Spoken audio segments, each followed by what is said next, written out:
Friends, how are you? Only UPSC पे मैं अमृत शुक्ला आपका स्वागत करता हूं। उम्मीद करता हूं कि अच्छे होंगे, अपने घर पर होंगे और लॉकडाउन का पालन कर रहे होंगे, क्योंकि अगर आप अपना ध्यान रखेंगे तो समाज का ध्यान स्वतः हो जाएगा, और अगर समाज स्वस्थ रहेगा तो देश स्वस्थ रहेगा और पूरी व्यवस्था, पूरी मानव सभ्यता स्वस्थ रहेगी।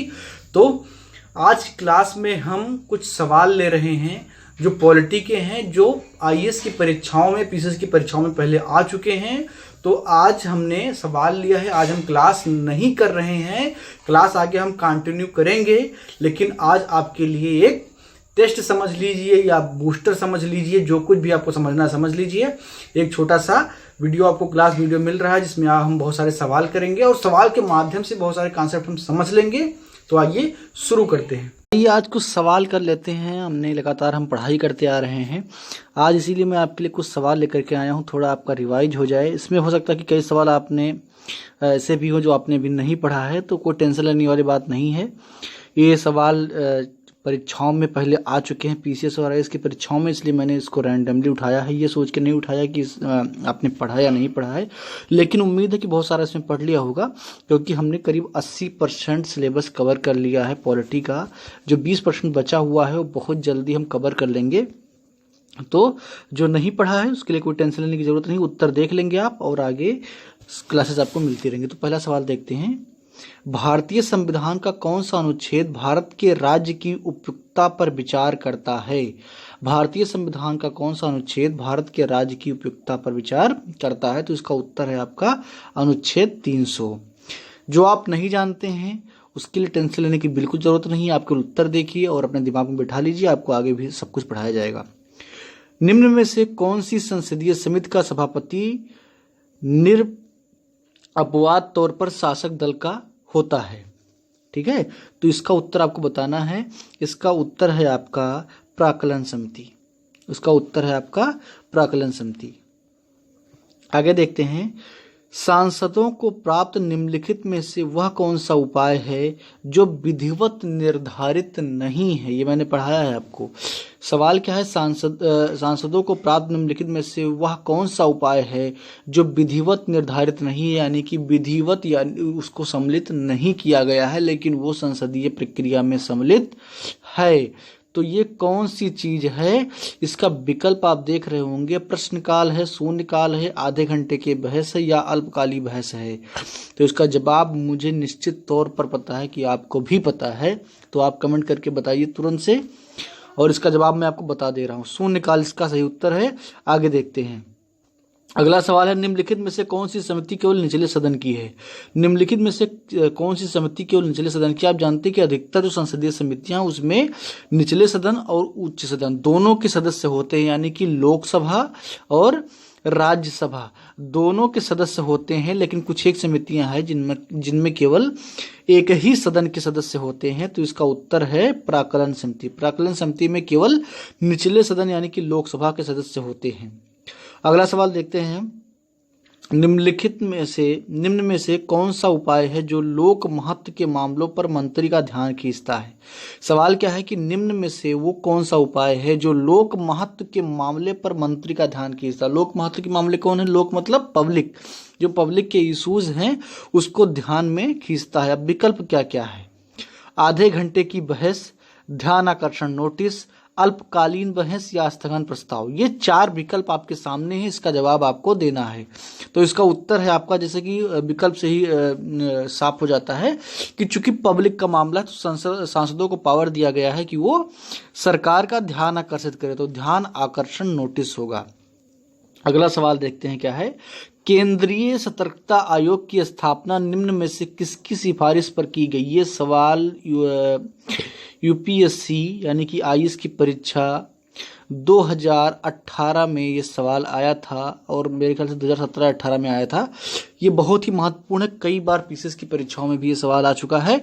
तो सवाल क्या है, केंद्रीय सतर्कता आयोग की स्थापना निम्न में से किसकी सिफारिश पर की गई? तो इसका उत्तर है के संथानम समिति। के संथानम समिति की सिफारिश पर की गई थी। आगे देखते हैं, लोकायुक्त की संस्था सर्वप्रथम किस राज्य में स्थापित की गई? लोकायुक्त की संस्था सर्वप्रथम किस राज्य में स्थापित की गई? लोकायुक्त को अभी हम आगे आपको पढ़ाएंगे, इस पद के बारे में, इसकी भूमिका क्या, इसका काम क्या है, ये सब पढ़ाएंगे। लेकिन इसका उत्तर आप यहाँ पर देख लीजिए। लोकायुक्त संस्था की सर्वप्रथम स्थापना कहाँ हुई? ऑप्शन है उड़ीसा, दूसरा है बिहार, तीसरा है पंजाब, चौथा है महाराष्ट्र। तो इसका सही जवाब है बिहार। लोकायुक्त संस्था की सर्वप्रथम स्थापना बिहार में हुई थी। महाराष्ट्र में लोकायुक्त संस्था की स्थापना किस वर्ष में हुई? इसका उत्तर आपको देना है, ये कमेंट बॉक्स में आप हमें बताएंगे। थोड़ा सा मेहनत आप भी किया कीजिए, लगातार हम आपके लिए मेहनत कर रहे हैं। इसका उत्तर आपको बताना है। अगर आपको नहीं पता है तो आप गूगल महाराज के पास जाइए, थोड़ा सा वहां सर्च कीजिए, उसके बाद में कमेंट बॉक्स में बताइए। अगला सवाल देखते हैं। ये 9वां सवाल पूरा यहाँ पर नहीं शायद मेंशन हो पाया है, तो आगे देखते हैं कि क्या है। अगला सवाल है, भारत के नियंत्रक और महालेखा परीक्षक के संदर्भ में निम्नलिखित में से कौन सा कथन सही नहीं है? ये आपको बताना है। यूपीएससी बहुत कंफ्यूज करती है, वो आखिरी में जो कथन सही नहीं है, कथन सही है, इसको जो ध्यान से नहीं पढ़ते हैं, ध्यान में नहीं लाते हैं और गलत कर देते हैं। तो इसको आप जब भी यूपीएससी का कोई सवाल पढ़ें तो बहुत ही ध्यान से, जो टैलेंडर होते हैं उसको ध्यान से पढ़ा कीजिए। जो पुछल्ले शब्द या वाक्य शब्दों का ग्रुप होता है वो बहुत महत्वपूर्ण होता है। तो इसमें सवाल पूछा है कि भारत के नियंत्रक और महालेखा परीक्षक यानी कि कैग के संदर्भ में निम्नलिखित में से कौन सा कथन सही नहीं है? ये कथन आपको देखना है। पहला कथन है, उसकी नियुक्ति राष्ट्रपति द्वारा 5 वर्ष की अवधि के लिए होती है। ये सरासर गलत है क्योंकि वो 6 वर्ष के लिए नियुक्त होता है। दूसरा ऑप्शन, उसका वेतन और सेवा शर्त राष्ट्रपति द्वारा निर्धारित होता है। ये भी गलत है। अभी जल्दी में मैंने आपको पढ़ाया है, शायद पिछले ही क्लास में पढ़ाया है, आधा ही हो पाया, आधा आगे क्लास में होगा, लेकिन ये हमने कवर कर लिया था। अगला है कि वह 60 वर्ष की आयु पूरी होने तक पद छोड़ देगा। ये भी गलत है क्योंकि वो 65 वर्ष तक अपने पद पर बना रहता है। आगे देखते हैं, वह राष्ट्रपति के द्वारा ही पदच्युत किया जा सकता है। ये भी गलत है क्योंकि उसको संवैधानिक तरीके से ही केवल हटाया जा सकता है। पांचवा है कि वह केंद्र और राज्य सरकारों के लेखा के रख रखाव के लिए जिम्मेदार है। ठीक है, तो ये इसमें मेरे ख्याल से सारे गलत हैं, तो ऑप्शन सी इसमें सही है।